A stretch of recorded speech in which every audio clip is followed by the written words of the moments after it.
सुप्रभात छात्रबंधु आसतु आज आम आलोचनार परिसर भितर को जीवा।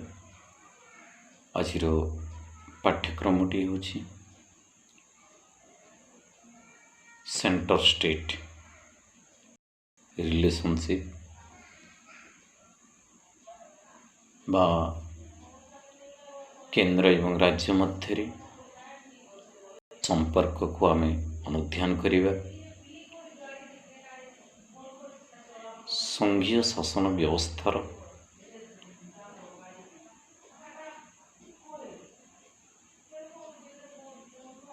आमे वैशिष्ट्य गुड़िक आलोचना कर सारी। तेबे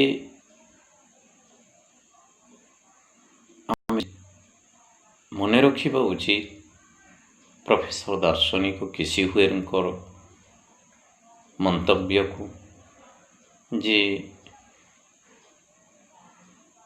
जहाँ आम धारा 1 जानी सारी जे India that is Bharat is a union of states.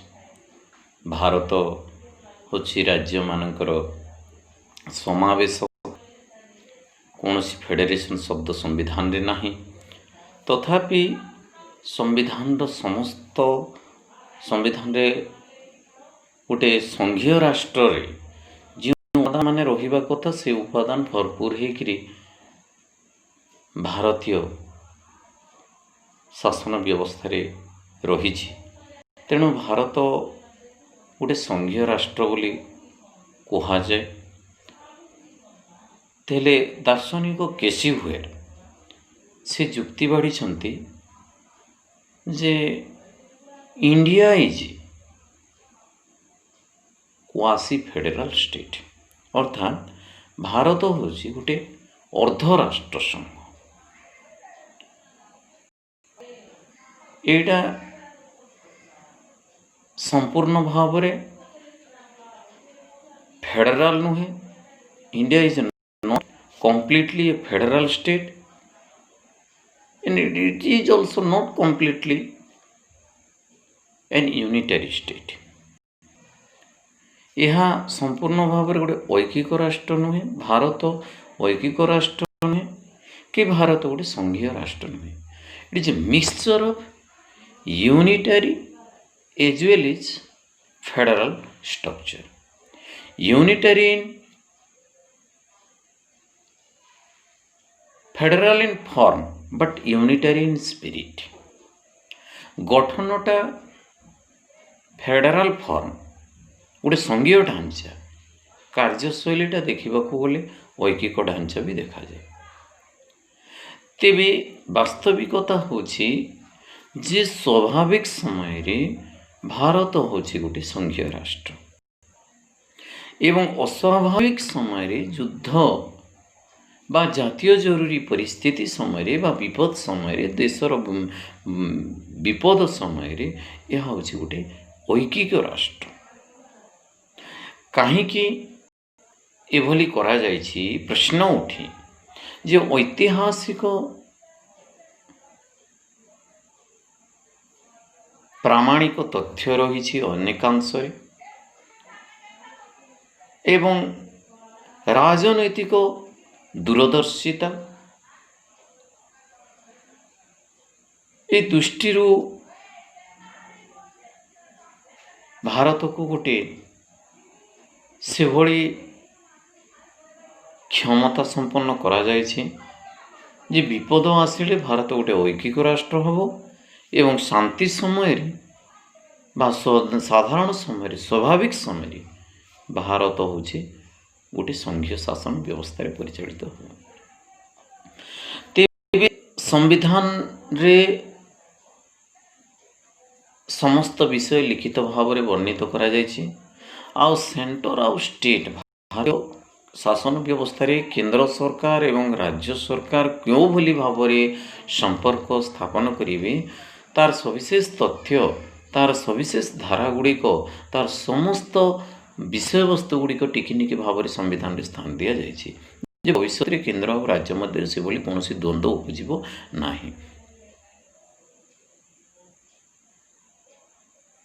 तेणु ये संपर्क को लेकिरी साधारणतः केन्द्र और राज्य मध्य संपर्क को तीन भाग करा जायछि। प्रथमटा होछि लेजिस्लेटिव रिलेशन व्यवस्थापिका संपर्क, द्वितीयटा होछि एडमिनिस्ट्रेटिव रिलेशन प्रशासनिक संपर्क, तृतीयटा होछि फाइनेंशियल रिलेशन अर्थनैतिक संपर्क।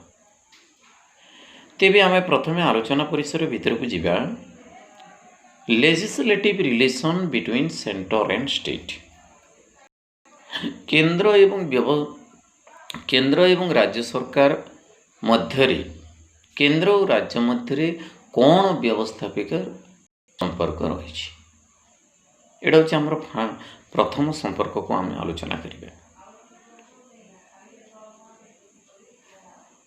ए संपर्क रे आमे फर्स्ट पॉइंट को जीवा। नंबर 1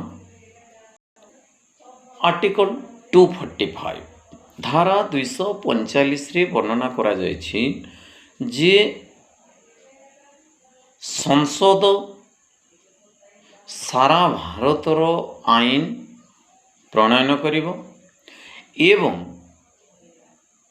व्यवस्थापिका राज्य व्यवस्थापिका से समग्र राज्यर आईन प्रणयन करिबार क्षमता प्रदान करा जायछि।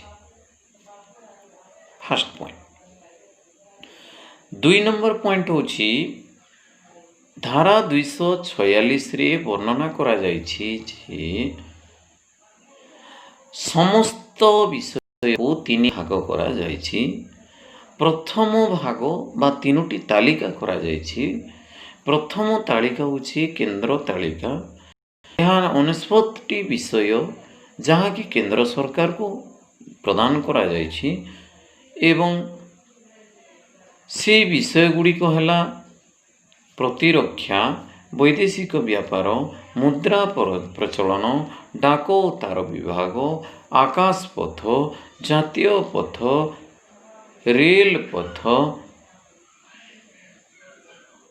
मुद्रा प्रचलन इत्यादि। एगुड़िक साधारणतः केंद्र तालिका रे स्थान दिया जायछि जहाँ केंद्र संसद आईन प्रणयन करियो। ये विषय गुड़िक उपरे 2 नंबर तालिकाटा होछि राज्य तालिका स्टेट लिस्ट आओ यह 61 विषय उपरे आधारित। यही भागटी दिखाई राज्यों को। राज्य माने से विषय गुड़िक उपरे आईन तैयारी करिवे। उदाहरण स्वरूप पुलिस, आईन श्रृंखला व्यवस्था, स्वास्थ्य, कृषि इत्यादि। तृतीय तालिकाटी होछि जुग्म तालिका। 52टी विषय को नहीं ये जुग्म तालिका गठित। उभय केंद्र संसद एवं राज्य व्यवस्थापिका उभयंकर विचार विमर्श ने यही आईनटी प्रणीत होता है। आओ उदाहरण स्वरूप विवाह, छाड़पत्र, रिलीफ थईथान तथा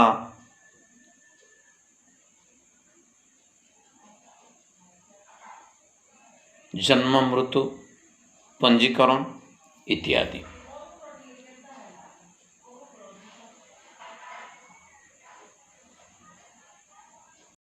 तापरे 3 नंबर पॉइंट धारा 248। धारा 248 रे वर्णना कराछि जे समस्त विषय भागबंटा केंद्र और राज्य मध्य सरला परे बड़का विषय अवशिष्ट विषय जहाँ बंचिला से विषय गुड़िक उपरे केंद्र सरकार बा संसद ही केवल आईन प्रणयन करिपारिबो। से क्षमता संसद को प्रदान करा जायछि, केंद्र सरकार को दिया जायछि। 4 नंबर पॉइंट होछि धारा 249। धारा 249 रे वर्णना करा जायछि जे राज्य सभारे 2/3 सभ्य जदि प्रस्ताव गृहीत करिवे समर्थन करिवे जे राज्य तालिकार विषय गुड़िक उपरे संसद आईन तैयारी करि परिबे। तापर संगे संग से विषय गुड़िक उपर संसद आईन तैयारी करेंगे। नंबर पॉइंट गला 5 नंबर पॉइंट हूँ धारा 250। धारा 250 रे वर्णना करा जायछि जे जिते बेले देश रे गोटे जातीय जरूरी परिस्थिति बा नेशनल इमरजेंसी डिक्लेरेशन हो से विपद समय जातीय विपद समय संसद को क्षमता प्रदान करा जायछि जे से जेकोसी विषय चाहे केन्द्र तालिका हो राज्य तालिका हो जेकोसी विषय पर जरूरी आवश्यकता समय जातीय जरूरी विपद समय देश हित पाई राज्य हित पाई से निर्दिष्ट नियमावली से प्रणयन करिपरिबो। 6 नंबर पॉइंट हूँ धारा 251।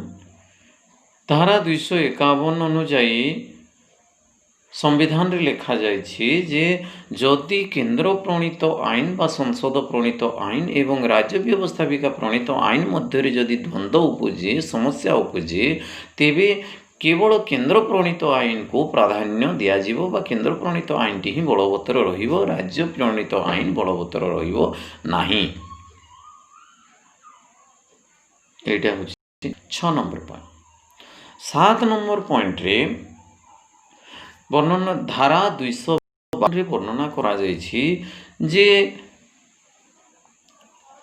जो दुई बा ततोधिक राज्य व्यवस्थापिका जदि प्रस्ताव गृहीत करिवे जे संपृक्त राज्यर राज्य तालिका उपरे संसद आईन प्रणयन करिवे तेबे संसद से संपृक्त राज्य मानकर राज्य तालिका विषय गुड़िक उपरे से आईन प्रणयन करिवे।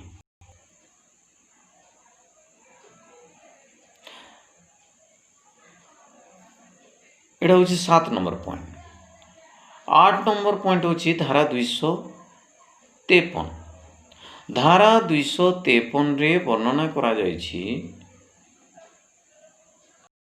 जे जिते बेले आंतर्जातिक चुक्ति एवं राजीनामा भली से भली गुरुत्वपूर्ण तथ्य आसीबो से विषय वस्तु गुड़िक केंद्र सरकार संसद को ही केवल क्षमता प्रदान करा जाय परिबो जे से आईन प्रणयन करि परिबे से आंतर्जातिक चुक्ति राजीनामा इत्यादि युद्ध शांति इत्यादि विषय गुड़िक उपरे। एटा होछि 8 नंबर पॉइंट। 9 नंबर पॉइंट होछि धारा 200 रे वर्णना करा जायछि जे जिते बेले राज्य व्यवस्थापिका कोनोसी विधेयकटी प्रस्ताव स्वीकृति हुए विधानसभा रे तेबे राज्यपाल को जदि कौन प्रश्न उठे राज्यपाल से प्रस्तावटी को से विधेयकटी को से कौन करिवे से सीधासलख राष्ट्रपति पाखक स्वीकृति पाई पठाइबे। धारा 200। धारा 201 रे 10 नंबर पॉइंट एटा होछि 9 नंबर पॉइंट आम आलोचना कले। 10 नंबर पॉइंट होछि धारा 201 रे संविधान रे वर्णना करा जायछि जे जेते बेले राज्यपाल से प्रस्तावटी पारित होइथिबा प्रस्तावटी विधानसभा रे जो प्रस्तावटी जो विधेयकटी पारित होइछि से प्रस्तावटी को स्वीकृति पाई जहाँ पठाई थांती राज्यपाल राष्ट्रपति तेबे राष्ट्रपति को गोटे संपूर्ण क्षमता दि जाइए गोटे भिटो पावर प्रदान करा जाइए एवं तांकर भिटो बल रे राष्ट्रपति से प्रस्तावटी को राज्यपाल पठाइथिबा प्रस्तावटी हुए तो से स्वीकृति दे पारंती मंजूरी करि पारंती किंबा सेटा रिजेक्ट कर दे पारंती से क्षमता प्रदान करा जाइए राष्ट्रपति को। तेबे 10 टी पॉइंट आपण माने लिखा पड़ो जानवा पड़ो ए समस्त धारा गुड़िक जहाँ संक्षिप्त भाव में वर्णना करा जायछि जे व्यवस्थापिका संपर्क रे केन्द्रर प्राधान्य अवश्य गुरुत्व रही कारण ମୁଁ ଆଗରୁ କହୁଥିଲି ଐତିହାସିକ ପ୍ରାମାଣିକ ତଥ୍ୟକୁ ଭିତ୍ତି କରି ଆଉ ରାଜନୈତିକ ପାରଦର୍ଶିତାକୁ ଆଧାର କରି କେବଳ ଗୋଟେ କେନ୍ଦ୍ରରେ କିଭଳି ଏକ ଶକ୍ତିଶାଳୀ ରାଷ୍ଟ୍ର ତିଆରି କରାଯାଇପାରିବ ଏବଂ ଦେଶର ସବୁ ପ୍ରକାର ଜଟିଳ କୁଟିଳ ପରିସ୍ଥିତିକୁ ସାମ୍ନା କରିପାରିବ ଏବଂ ଦେଶ ଗୋଟେ ଶକ୍ତିଶାଳୀ ଦେଶ ହେଇପାରିବ, ସେହି ବ୍ୟବସ୍ଥାରେ ଏଇ ନିୟମାବଳୀ ଗୁଡ଼ିକ ପ୍ରଣୀତ କରାଯାଇଛି। ଧନ୍ୟବାଦ।